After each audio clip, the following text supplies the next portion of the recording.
I always thought moving to Lakeview Meadows would be the best decision of my life. After years of renting in noisy cities, my wife and I finally found a home where we could raise our newborn twins in peace, a quiet cul-de-sac surrounded by trees, friendly neighbors, and a shimmering lake that reflected the evening sun. The houses all looked perfect, the lawns neatly trimmed, the streets spotless. But perfection, I learned, can hide rot.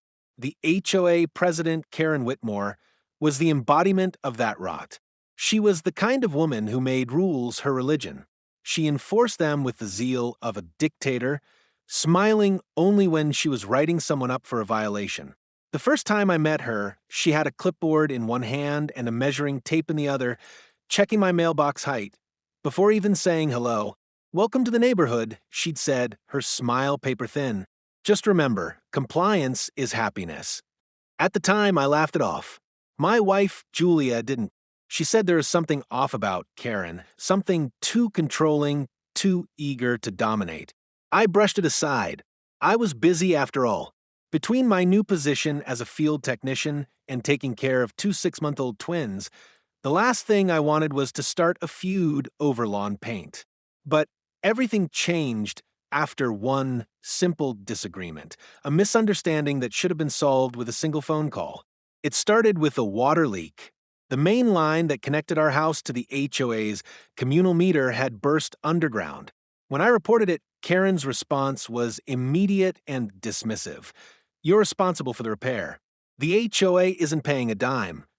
I showed her the community bylaws, which clearly stated that all shared water main repairs fell under HOA jurisdiction. Her response? "That version's outdated." Still, I paid a plumber to inspect it. His report confirmed what I'd said. The leak was in the shared portion of the line. Legally, the HOA's responsibility. I sent Karen the report, expecting at least a discussion. Instead, she retaliated. That evening, without warning, the water to our property was shut off. I remember the moment clearly. Julia was bathing the twins when the water sputtered and stopped. At first, we thought it was another burst. I ran outside, checking the meter, the valves, everything. Nothing on our end was wrong. The next morning, I noticed a bright orange notice pinned to our door. Water services temporarily disabled due to unpaid HOA repairs. Service will resume upon full payment. Lakeview Meadows Homeowners Association, we hadn't missed a payment. Not one.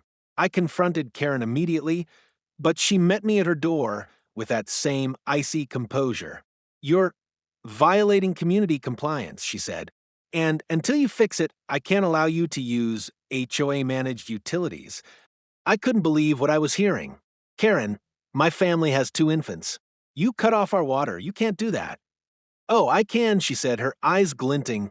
"Read the bylaws more carefully, Mr. Bennett." Then she shut the door in my face.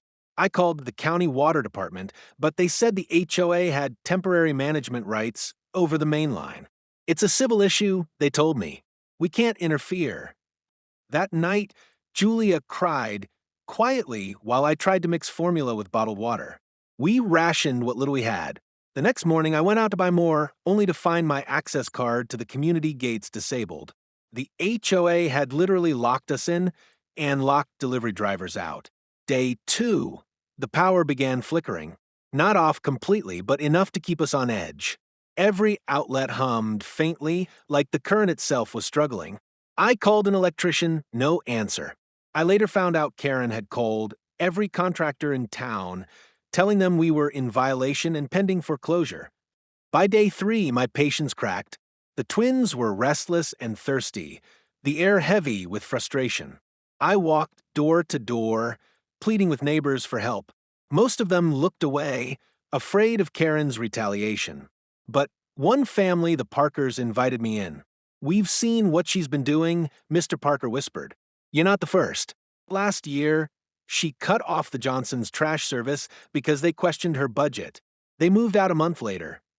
He handed me something, a flash drive, security footage. "Our cameras catch part of the street near your meter box. You want to see this?" When I plugged it in that night, my jaw clenched so hard I thought I'd break my teeth. The footage showed Karen and two HOA board members tampering with our water valves at midnight, laughing as they did it. That was the moment something inside me snapped.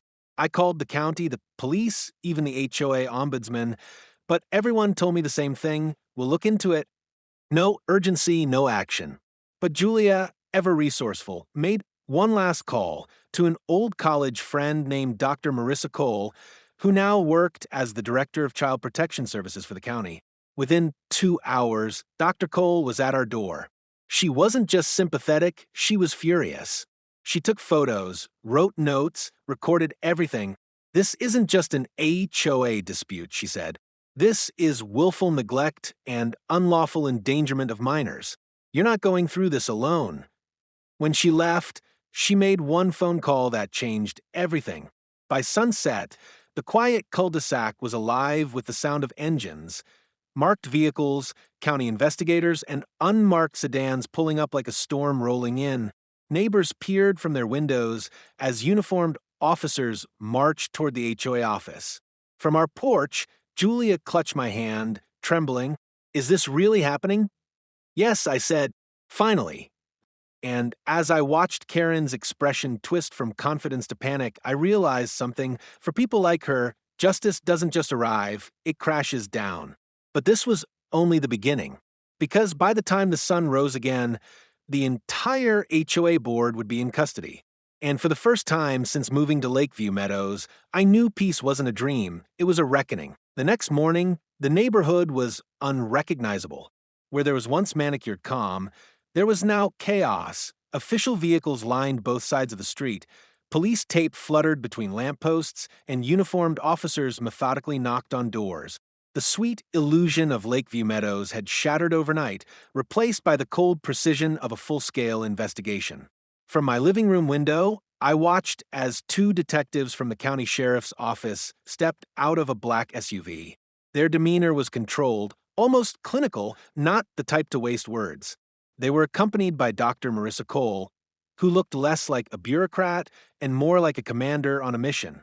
She gave me a nod before turning her attention to the clipboard in her hand. Behind her trailed a team of child protection investigators, each armed with evidence bags, cameras, and laptops. They weren't here for a simple welfare check. This was a raid. "Mr. Bennett," Dr. Cole said as she approached, "thank you for cooperating. We're moving fast because what we saw last night constitutes felony-level endangerment. We'll make sure your family's safe from this point forward." Her confidence gave me something I hadn't felt in days: relief.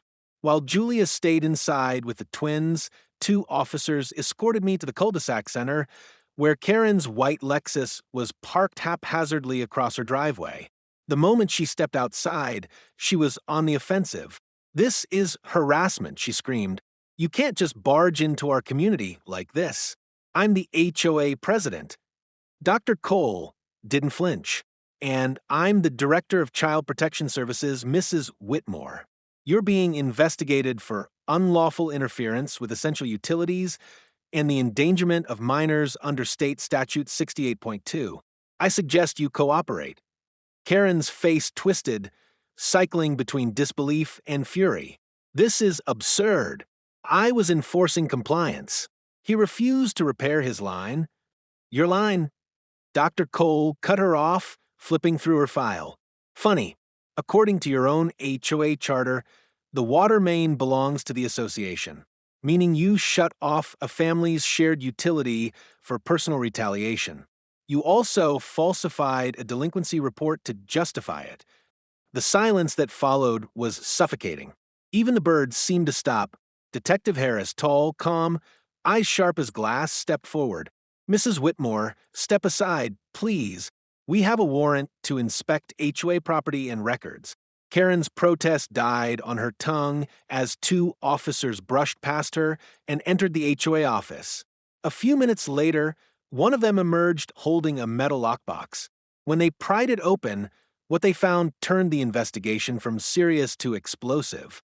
Inside were handwritten logs, dates, addresses, and notes describing compliance actions.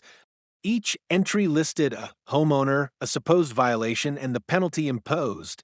Most were minor: trash bin placement, fence color, unpaid dues. but the column labeled Outcome sent chills down my spine. Some entries read, Service cut off until fine paid, Water disabled, family relocated, Child welfare visit initiated, case closed.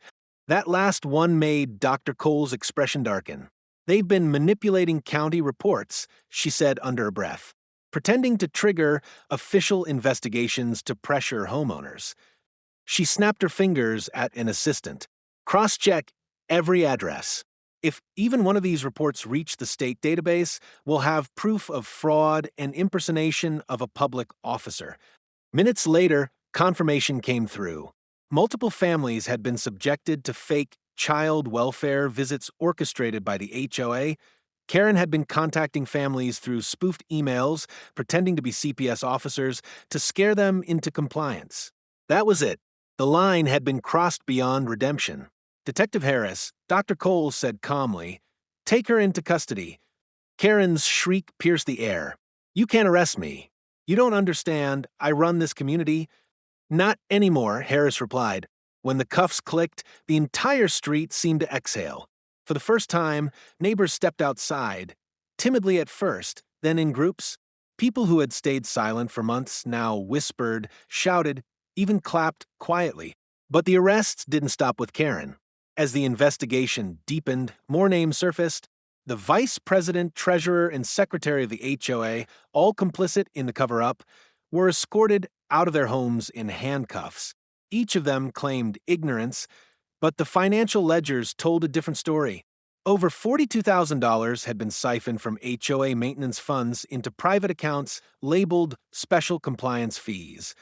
Many of the charges corresponded directly to penalties listed in the logbook, families fined or coerced until they paid, their funds rerouted to Karen's network. By noon, the HOA office looked like a crime scene, every file hard drive, and ledger sealed in evidence bags. Dr. Cole returned to me as reporters began gathering outside the gated entrance. "We're designating your case as the primary," she said. "It demonstrates a pattern of abuse, and it's going to be used to pursue criminal charges." "Will she actually face prison?" I asked. "Oh, she'll face a lot more than that," Dr. Cole said. "This kind of negligence, cutting utilities that endangered infants, could qualify as aggravated child endangerment. Add the fraud, the impersonation, the embezzlement, she's not seeing sunlight for a long time." Julia came out, holding one of the twins against her chest. Her eyes were red, but she was smiling, the kind of exhausted, fragile smile that carries more gratitude than words. "Thank you," she whispered to Dr. Cole. The director nodded. "You don't need to thank me. You just needed someone to listen." Later that week, for a few days, the neighborhood was swarming with media vans and investigators. Every resident had a story, some worse than ours. One elderly couple revealed that Karen had threatened to evict them for feeding stray cats. A single mother confessed that her electric meter had been tampered with after she missed a payment by 2 days. Lakeview Meadows, the model of suburban order, had become a stage for systemic bullying. But amid all that, something else surfaced, an email chain between Karen and the county compliance officer who had been quietly approving her actions. When that email thread reached Dr. Cole, she wasted no time. "So, it wasn't just the HOA," she said grimly. "They had someone inside the county enabling them." That's when the second wave of arrests began. The compliance officer, a man named Richard Hale, was taken into custody for accepting bribes, falsifying permits, and obstructing public services. In his phone records, investigators found encrypted messages linking him directly to Karen. "Family at Lot 16 causing issues. Shut their access for a week. They'll learn. Don't worry, I'll mark it as maintenance. Same deal. Yes, wire transfer Friday." It was unmistakable. They'd been running a corruption ring under the guise of community management. The press conference 3 days later, the county courthouse steps were flooded with cameras. Dr. Cole stood at the podium, flanked by the sheriff and the district attorney. I stood with Julia at the back, holding the twins close as we watched the truth finally reach daylight. This morning, Dr. Cole began Child Protection Services, in coordination with the sheriff's office, executed a series of arrests related to the unlawful actions of the Lakeview Meadows Homeowners Association. What we discovered was a deliberate pattern of utility interference, fraud, and targeted harassment, actions that endangered families and violated state and federal law. The crowd erupted in questions, microphones thrust forward, flashes blinding the air. When a reporter asked about our case, specifically, Dr. Cole paused. The Bennett family endured 72 hours without water or power due to deliberate HOA retaliation. 2 6-month-old infants were put at risk. That alone would justify emergency intervention. But what shocked us most was how systematic the abuse was. Dozens of families silenced through intimidation and fabricated legal threats. I felt Julia's hand tighten around mine. Tears rolled down her cheeks, but this time they weren't from fear. When Dr. Cole concluded the briefing, she looked directly into the cameras and said, "To any family being mistreated by those in power, speak up, because silence is how tyranny grows." The crowd applauded. That evening back home, I walked through our front yard, the same place that once felt like a prison. Now it felt free. The twins were asleep, their small breath steady. Julia was in the kitchen, making tea for the first time in days, with running water. That actually worked. The neighborhood was quiet again, but not the same kind of quiet. This one wasn't fake. It was earned. Then came a knock. When I opened the door, Dr. Cole was standing there again, holding a sealed envelope. "Thought you'd want to see this," she said.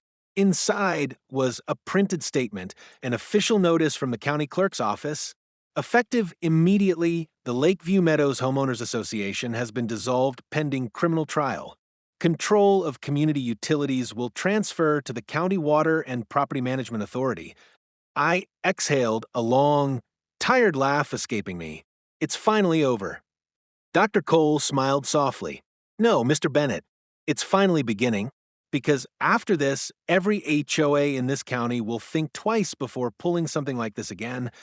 She looked around, her gaze softening at the sight of the twins' toys scattered across the porch. They'll grow up in a safer place now. When she left, I stood there for a long time, listening to the faint hum of water through the pipes, the sound of normal life returning. But I knew something deep down. This wasn't just justice. It was a warning, a message carved into the foundation of Lakeview Meadows. And though the arrests were over, the reckoning had only begun. The courthouse felt like a fortress that morning, gray stone, tall columns, and a crowd so thick it spilled across the steps. News vans idled on the street, their satellite dishes aimed skyward. Reporters shouted over one another, flashes from cameras breaking through the cold dawn air. The trial of Karen Whitmore and the Lakeview Meadows HOA board had become the county's biggest scandal in a decade. It wasn't just about a corrupt neighborhood association anymore. It was about power, negligence, and how far people would go when they thought the law didn't apply to them. I sat near the back of the courtroom beside Julia. She held one of my hands with both of hers, knuckles white, trying to keep steady. In front of us sat rows of our neighbors, people who once whispered behind curtains, now sitting shoulder to shoulder, united by shared betrayal. The defendants entered flanked by deputies. Karen was still dressed like a president, navy blazer, pearls, hair perfectly sprayed. But her confidence had evaporated. She looked smaller somehow, eyes darting toward the cameras that tracked her every step. When the bailiff called, "All rise," the room obeyed in silence. Judge Ramirez took his seat at the bench, his presence commanding immediate attention.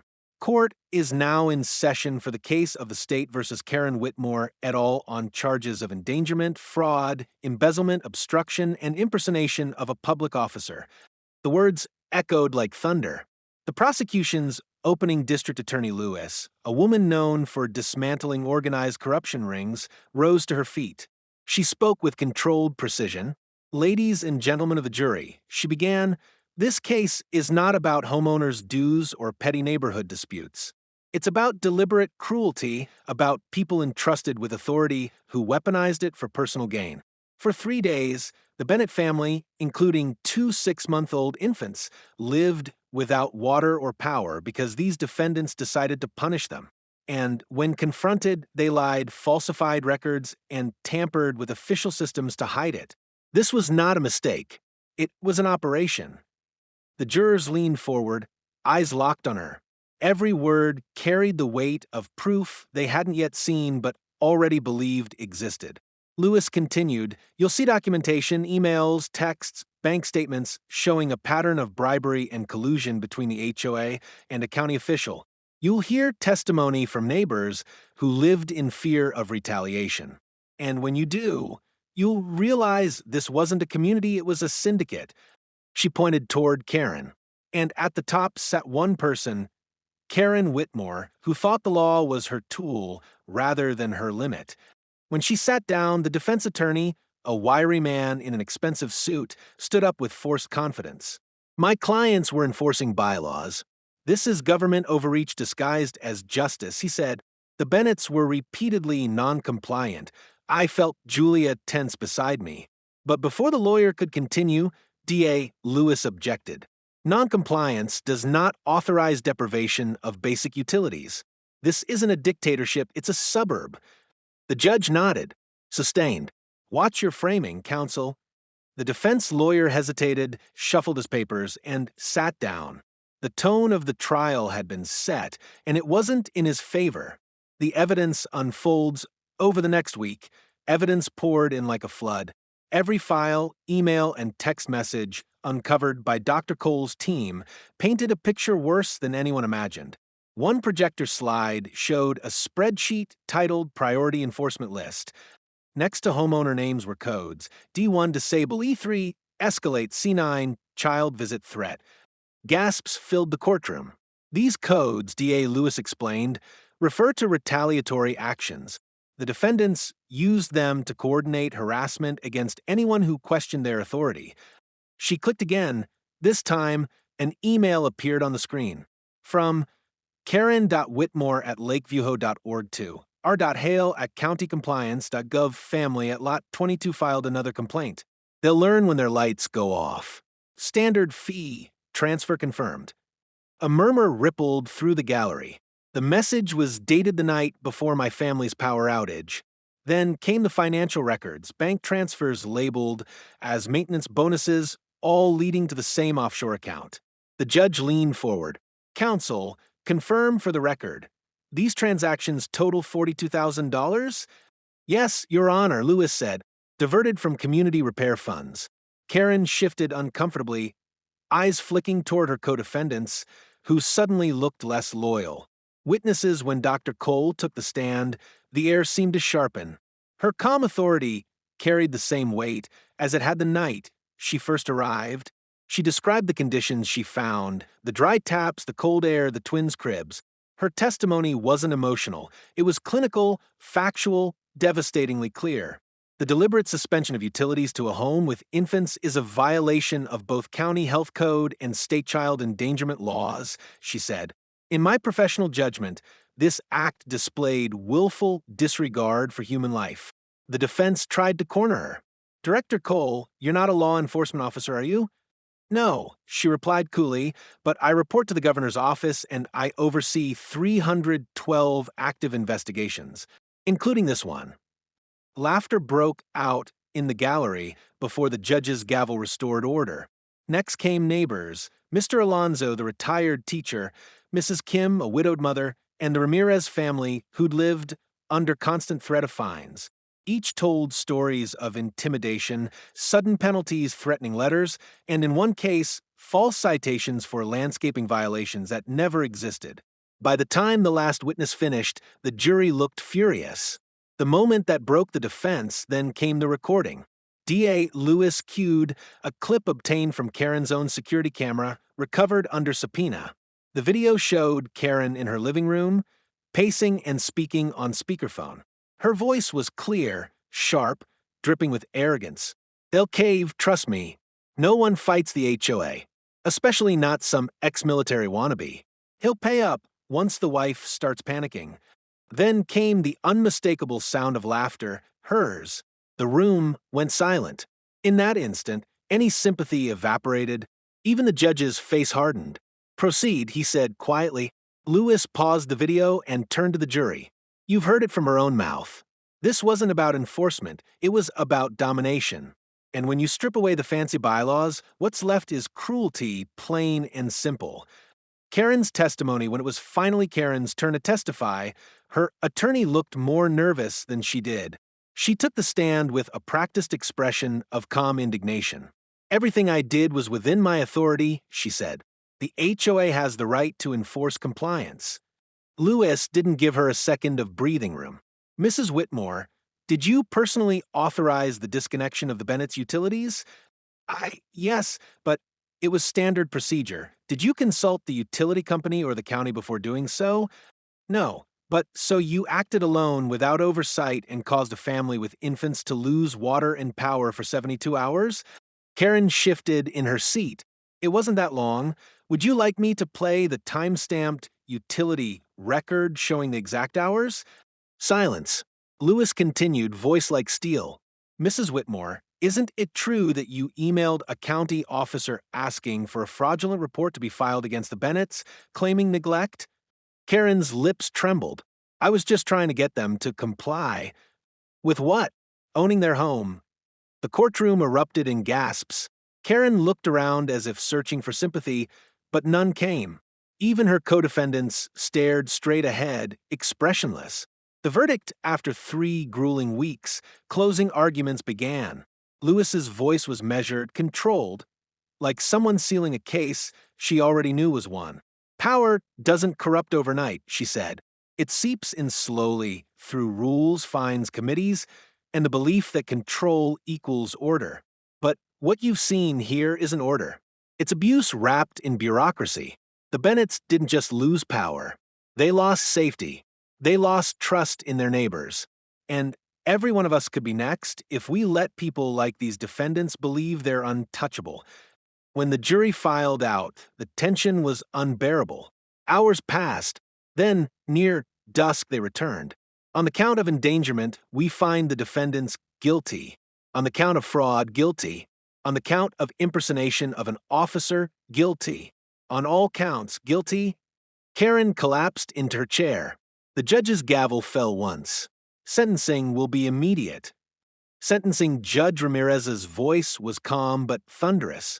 You used authority to inflict harm. You deceived those who trusted you. You exploited public systems for personal vengeance. The court sentences you, Karen Whitmore, to 12 years in state prison for your role in this conspiracy. Your board members will serve between 4 and 7 years each. Restitution, totaling $118,000, is to be paid to the victims. Reporters scribbled furiously as deputies led Karen away in handcuffs. She tried to speak, but no one cared anymore. Dr. Cole turned to me from across the room, gave a small nod, and mouthed, "It's done." Julia squeezed my hand. For the first time since the nightmare began, I felt something real, not just relief, but peace. Outside, the crowd cheered as the courthouse doors opened. The sky had cleared, sunlight breaking through the clouds like the world itself was exhaling. I looked back once more at the building where it all ended and knew we had reclaimed something priceless, dignity. When the trial ended, the crowd outside the courthouse felt different from the one that had gathered weeks before. Back then, there had been anger, confusion, and fear. Now there was unity, people from every neighborhood in the county standing shoulder to shoulder, cheering as Karen Whitmore and her cronies were escorted into armored vans. It was more than just the end of a legal case. It was a turning point. Julia and I stood at the edge of the steps, the twins cradled between us. Cameras flashed, microphones extended, and reporters shouted questions that blurred into noise. But amid all the chaos, I saw something I hadn't seen in months, neighbors smiling at each other again. The mask of intimidation that had gripped Lakeview Meadows had finally cracked. Dr. Marissa Cole, her usual stoic demeanor softened, approached us through the crowd. "It's over," she said simply. "The verdict's final. The governor's already authorized a full audit of every HOA in the region." I nodded, not trusting myself to speak. Julia's voice wavered. "What happens to our neighborhood now?" Dr. Cole smiled faintly. "That's up to you. You'll be part of the new community board, one without titles, just residents. The county's dissolving the old HOA entirely. The funds they stole will be used to repair the damage. It took a second for her words to register. Julia's hand squeezed mine, and for the first time in a long time, I saw a light return to her eyes.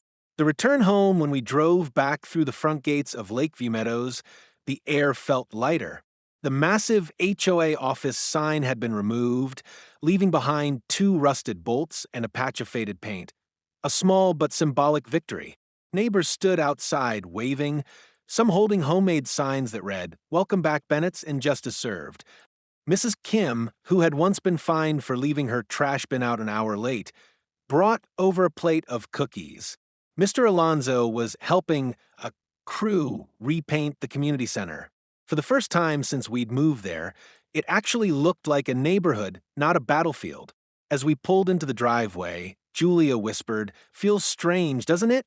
Like we're finally waking up from a nightmare." I nodded. "Yeah, but we're waking up together." The twins were asleep in their car seats, faces peaceful in a way they hadn't been for months. That alone made everything worth it. Inside, the house still carried the faint chill of those days without power, but Julia opened every window, letting sunlight and fresh air pour in. It felt like a cleansing, the ghosts of fear chased away by daylight. The rebuild, within weeks, the county launched Project Renewal, a community restoration program inspired directly by our case. I was asked to serve as a consultant alongside Dr. Cole. Together, we attended meetings in nearby towns, helping other homeowners navigate their own HOA issues. It turned out that our story had gone viral. News outlets across the state covered it under headlines like the HOA scandal that changed everything and families fight sparks reform. Emails flooded in, some from strangers, others from families who'd faced similar injustices. A retired veteran wrote, "Your courage gave me the strength to stand up to my own HOA. Thank you." But not everyone was ready to forgive. The trauma of what Karen's regime had done ran deep. Some neighbors couldn't walk past her old house without shuddering. The county eventually repossessed it and converted it into a community daycare and garden, the perfect symbol of reclaiming something poisoned and turning it into hope. Every morning, I'd see kids playing there, their laughter echoing where threats used to linger. It was poetic justice in its purest form. Dr. Cole's visit one quiet afternoon. Months later, I was fixing the porch railing when a familiar black SUV pulled up. Dr. Cole stepped out, carrying a folder. "You've been busy," she said, glancing at the flowers Julia had planted along the fence. "Helps keep the hand steady," I said. "Less thinking, more doing." She smiled. "I came by because I thought you'd want to see this." She handed me the folder. Inside was a formal document bearing the governor's seal, Executive Directive 47B. The Bennett bill effective immediately, no homeowners association in the state shall have the authority to suspend utilities, access, or essential services to any residents for any reason without judicial oversight. I read it twice before looking up. They named it after us? "After your family," Dr. Cole said. "After what you endured and what you changed." For the first time in years, I felt something deeper than satisfaction, pride. "You didn't just win your case," she continued. "You changed the law." Julia stepped outside with the twins in her arms. "Is that what I think it is?" I nodded. "It's official. It's over." Dr. Cole's expression softened. "No, Julia. It's just beginning because now every corrupt HOA in the state has to answer to someone stronger than their bylaws. Justice. A year later, the seasons turned, and Lakeview Meadows slowly became a place worth its name again. The lake, once neglected, shimmered with fresh water after the county's cleanup crew restored the filtration system Karen's board had ignored. Each weekend, families gathered along the shore, barbecues, laughter, music. Julia started organizing community picnics, something she'd dreamed of doing since we first moved in. One warm evening, as the sun dipped below the trees, I stood on the dock watching our twins, now walking, laughing free, chasing each other across the grass. "Hard to believe," I murmured, "that this is the same place." Julia joined me, her arm wrapping around mine. "It's better now, because it's ours." And she was right. What had once been a symbol of control had become one of resilience. Every broken fence we fixed, every new neighbor we welcomed, was a small rebellion against what Karen had tried to build, a system based on fear. But fear no longer lived here. The interview months later, we were invited to speak at a televised panel about community reform. Julia was hesitant, but I told her people need to hear it from someone who lived it. The host introduced us as the family that stood up to corruption and changed state law. When it was my turn to speak, I looked into the camera and said, this wasn't just about one HOA. It was about what happens when people in power forget what power is for. It's not meant to punish, it's meant to protect. My family suffered because of arrogance, but we healed because of accountability. If you're watching this and you feel powerless, remember justice starts with one person saying enough. Julia's hand rested on mine under the table. She added softly, and sometimes it takes losing everything to remind a community what it really means to belong. The studio fell silent. Even the host seemed moved. When the broadcast ended, the producer whispered, "You just started a movement." Full circle that night, when we got home, there was a small package on our porch, no return address. Inside was a note, written in neat cursive handwriting, for the twins, from someone who learned her lesson. Beneath the note were 2 small knitted blankets, each embroidered with the initials of our children. Julia looked at me, startled. "Do you think?" I nodded slowly. Karen's still in prison. Maybe someone she knew, or maybe it's her way of saying sorry. Julia folded the blankets gently. "Then we'll take it as peace." We placed them in the twins' room, not as reminders of pain, but as symbols of what we survived. Epilogue, justice remembered 2 years later, the Bennett bill had become the cornerstone of new state housing reform. Cases similar to ours had dropped by 80%. HOA boards were now required to undergo training, and all financial transactions were publicly auditable. Dr. Cole had been promoted to regional director. She sent us a postcard every Christmas, always the same message. "You changed everything."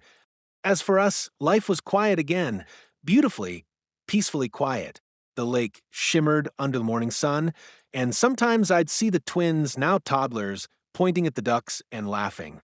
Every ripple on that water reminded me of how far we'd come, how something so calm could hide such deep strength beneath its surface. One afternoon, I stood by the water's edge, reflecting on it all. The storm, the trial, the victory, they felt like a different lifetime. And yet, deep down, I knew that what we'd done would outlive all of us. Because justice, once awakened, never sleeps again.